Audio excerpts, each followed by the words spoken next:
એજન્સીને કામ સોંપવામાં આવ્યું છે તેની કામગીરી શું રહેશે અને શું જરૂરિયાત ઊભી થઈ, ખાસ તો કેટલાનો ખર્ચ થશે?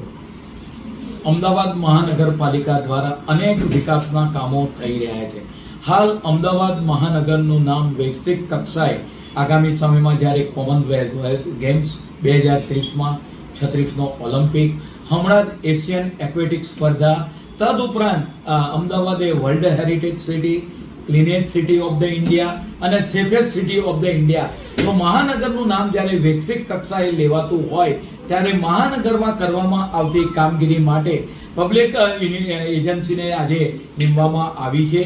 તે દ્વારા આપણે વાત કરીએ કે અમદાવાદ મહાનગરમાં થતા જે કામગીરી છે એ મીડિયા લેવલે, તદુપરાંત આપણે વાત કરીએ ઇલેક્ટ્રોનિક મીડિયાની અંદર, અને આપણે વાત કરીએ કે વૈશ્વિક કક્ષાએ, ગુજરાત કક્ષાએ, નેશનલ કક્ષાએ અને વૈશ્વિક કક્ષાએ પણ એ ધરોહર હાઇલાઇટ થાય એ માટે એજન્સીને પ્રતિ માસ 4 લાખ રૂપિયાની વેતનથી આ કામ સોંપવામાં આવ્યું છે.